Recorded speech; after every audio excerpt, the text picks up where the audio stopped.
मुझे अफसोस है इस बात का कि नीतीश कुमार, चिराग पासवान, कुशवाहा साहब, चंद्राबाबू नायडू, जयंत चौधरी, कुमारास्वामी ने इस काले कानून की तायीद की।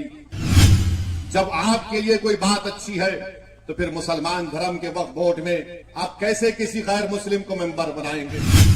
अरे अगर बोध गया में सिर्फ हिंदू और बौद्ध उसके मेंबर बन सकते हैं तो फिर बिहार के वक्फ बोर्ड में कैसे कोई गैर मुस्लिम मेंबर बन सकता है? बताओ हमको। याद रखिए, ये वक्फ तरमीमी कानून 2025 जो बनाया गया है, ये सिर्फ और सिर्फ आरएसएस की एक कोशिश है कि भारत के मुसलमानों से उनकी मस्जिदों को छीन लिया जाए।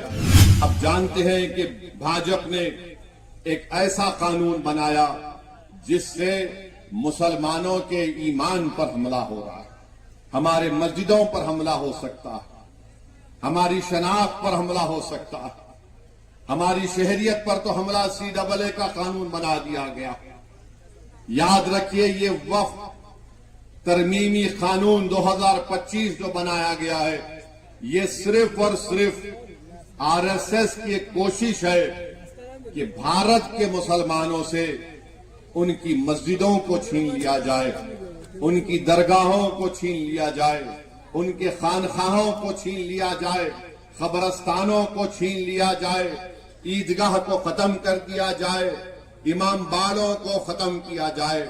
मैं आपसे अपील कर रहा हूं कि आप इस काले कानून के खिलाफ मुत्तहिदा तौर पर खड़े हो जाइए और एक आवाज में हम सबको ये पैगाम देना है कि भारत के संविधान को बचाना है और वक्फ के कानून को वापस लेना है। मोदी, ये हमारा ऐलान होना चाहिए, क्योंकि ये कानून बाबा साहेब अम्बेडकर के बनाए हुए संविधान के फंडामेंटल राइट्स के खिलाफ बनाया गया है। मुझे अफसोस है इस बात का कि नीतीश कुमार, चिराग पासवान, कुशवाहा साहब, चंद्राबाबू नायडू, जयंत चौधरी, कुमारास्वामी ने इस काले कानून की तायीद की।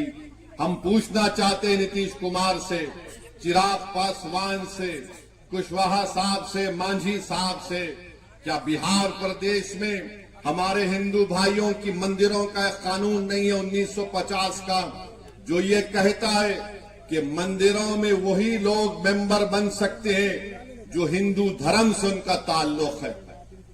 जब आपके लिए कोई बात अच्छी है तो फिर मुसलमान धर्म के वक्फ बोर्ड में आप कैसे किसी गैर मुस्लिम को मेंबर बनाएंगे? जब आप कानून बना दिए कि कोई हिंदू से सिर्फ हिंदू ही मेंबर बनेगा, तो फिर मुस्लिम वक्फ बोर्ड में आप कैसा कानून बनाए कि गैर मुस्लिम यहां पर मेंबर बनेगा? बनाने की वजह क्या है हमको बताओ आप, मगर वजह नहीं बताते हैं। अरे अगर बोध गया में सिर्फ हिंदू और बौद्ध उसके मेंबर बन सकते हैं तो फिर बिहार के वक्फ बोर्ड में कैसे कोई गैर मुस्लिम मेंबर बन सकता है? बताओ हमको, समझाओ हमको। तुम समझा नहीं सकते, तुम्हारे पास कोई दलील नहीं है, तुम सिर्फ मुसलमानों से नफरत की बुनियाद पर एक काला कानून बनाए हो। तुम वक्फ की जायदादों को लूटने के लिए इस तरह का कानून बनाए हो।